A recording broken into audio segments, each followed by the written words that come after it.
cartoon art, digital art, oil painting. No, it's too wide. You've got to be more selective. And it's also not too narrow. So if it's too narrow, then it's, I'm only an oil painter. Oh, there's no market for oil paintings anymore. Well, that's too bad. I'll start. Well, you have that choice. But if you're going to turn that art into being an entrepreneur, you have to know that bridge between too narrow and too wide. Otherwise, it's undisciplined. It's not undisciplined. And strategy isn't fearful. I'm really fill in the blank, but I'm going to try to be something else. Okay? It's based on who you are, and it can be very creative. And you can say, by a year from now, I want to be showing my art in Paris. That's my strategy. That's it. Then come up with the right strategy. You know, go to Paris. Find all the art galleries. That's what the map is. Everything has a certain pace and discipline to it. How does your art reflect and respond and elucidate your life? This is a big question for you. How does your life manifest your art? When your life and your art are one, you're in your true self. When you're in your true self, you're in alignment. And now you can start thinking about a brand. You will recognize your life when you embody your art. And you will step into your brand when your life and your art are one.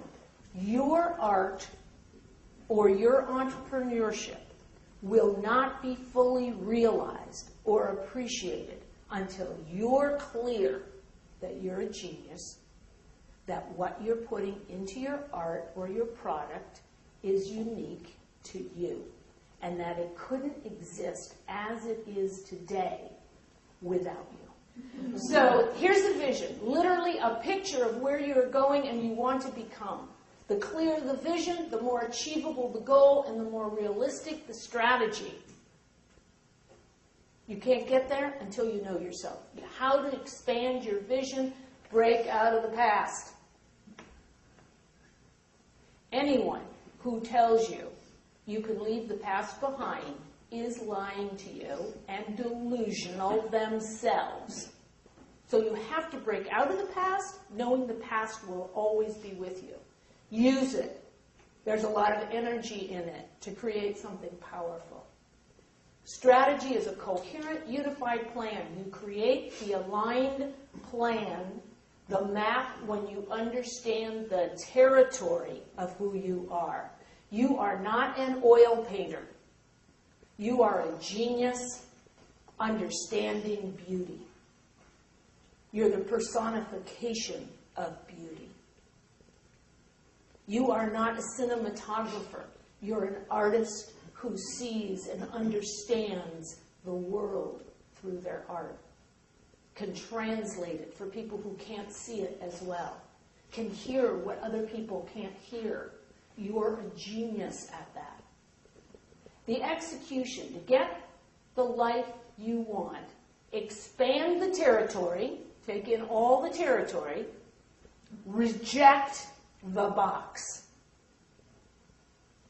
Sometimes that box is very safe. Do not throw it away, and do not throw it away or even take off a door unless you are ready to do that 100% wholeheartedly. Because it'll just come back and bite you.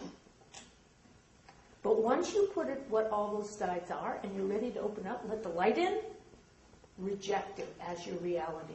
That definition, if it is small, was given to you by someone else.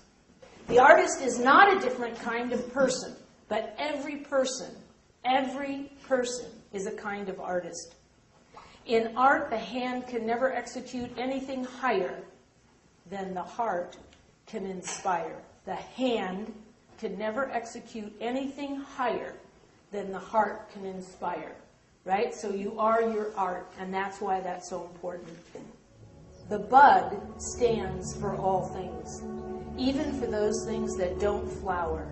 For everything flowers from within of self self-blessing. Though sometimes it is necessary to reteach a thing its loveliness, to put a hand on the brow of the flower and retell it in words and in touch, it is lovely, until it flowers again from within of self-blessing.